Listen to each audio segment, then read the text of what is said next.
আন্দোলনের নতুন মাত্রা যোগ হয়েছিল, ঠিক না? এই আবু সাহেব কে ছিল? আমরা তার পরিচয় জানি।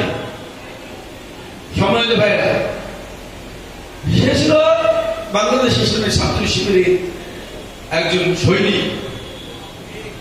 সম্মানিত ভাইরা, এরপরে নতুন মাত্রায় আন্দোলন শুরু হয়েছে, আন্দোলন চলছে। আন্দোলনে যখন টিকে থাকতে অসম্ভব হয়েছে শেখ হাসিনার, তখন তার মাথায় এত বিগড়ে গেছে যে 1 ঘন্টার মিটিং এর মধ্য দিয়ে বাংলাদেশ জামাত ইসলামী ছাত্র শিবির নিষিদ্ধ ঘোষণা করতেছে।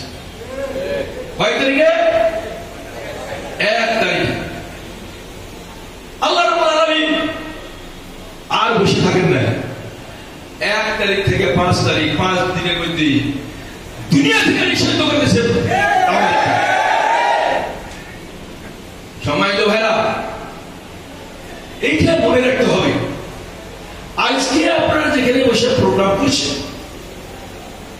এখানে কিন্তু কোন রাজনৈতিক দলকে প্রোগ্রাম করতে দেওয়ার কথা নয়।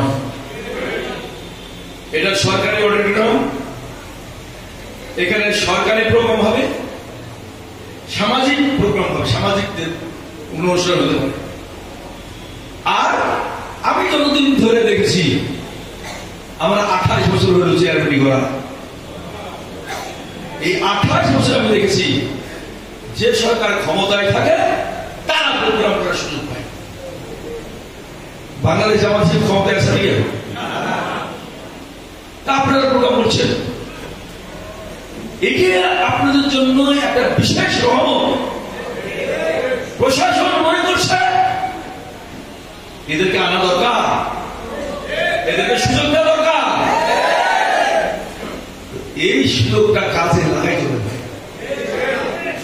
যদি এই কাজে না লাগায়, আল্লামা দেওয়ান সাহেব বলেছেন 2009 সাল তার শেষ বক্তব্যে, উনি বলেছিলেন, আমি বাংলাদেশের আকাশে ঘোর অমাবস্যা দেখতে পাচ্ছি।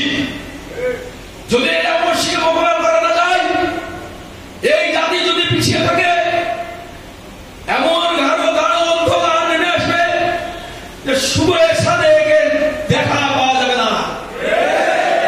সম্মানিত ভাইরা, তারপরে পুরো বছর গেছে শুভের সাথে ক্ষতি।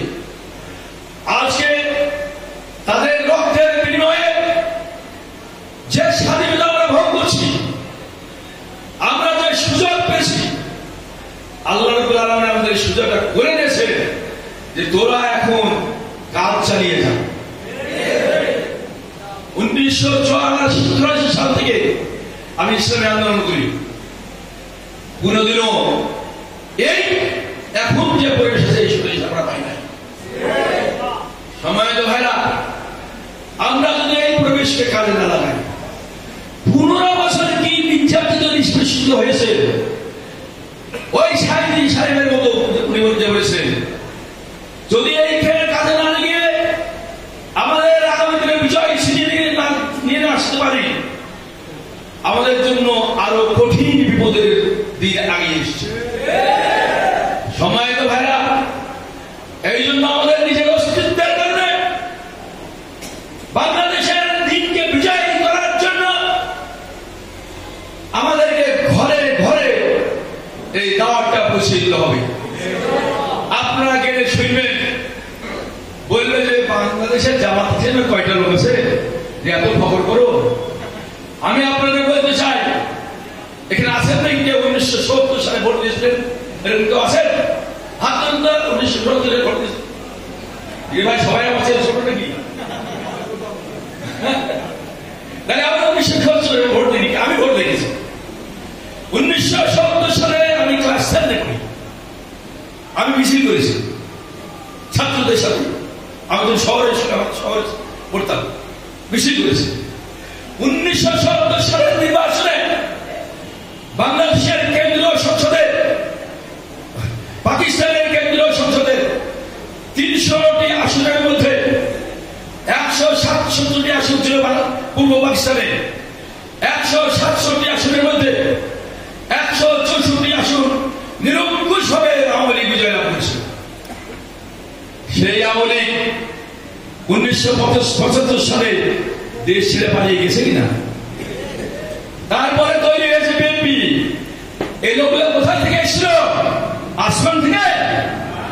ওই যারা 1970 সালে যারা নৌকা মার্কায় ভোট দিয়েছিল তারাই আমার বিএনপিকে ধানের শীষ মার্কায় ভোট দিয়েছে, ঠিক না?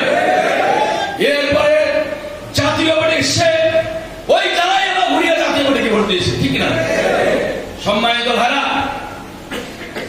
মানুষ যখন তার ফেস করে ভালো রাখি সেদিকেই ঝুঁকি। সম্মানিত ভাইরা, আমাদের ফেস করে ভালো করতে হবে। আজকে মানুষ ওই সকল দর্শনকে পিছিয়ে ফেরিয়ে এসে ইসলামের দর্শনের দিকে যাওয়ার চেষ্টা করছে, আর ইসলামিক দর্শনের দিকে আনার জন্য আপনারা হলেন সেই সৈনিক। সম্মানিত ভাইরা, রাসূলুল্লাহ সাল্লাল্লাহু আলাইহি ওয়াসাল্লাম 13 বছরের যে ডক্টরেট করেছিলেন মদিনায় যে তারাই রাষ্ট্রপ্রধান হয়েছে, রাষ্ট্রে চালিয়েছে। আজকে আমি এই জন্য বলতে চাই, নিরাশ হওয়ার কোনো কারণ নাই। বাংলাদেশের 167 লোকের আসনের মধ্যে 164 আসন পার যে দল, সেই দল যদি এদেশ থেকে পালিয়ে দিয়ে নতুন দলের তৈরি করে এদেশের লোক আবার তৈরি হয়েছে সকল দলকে পিছিয়ে ফেলিয়ে ইসলামী বিপ্লবের জন্য ইসলামী দলের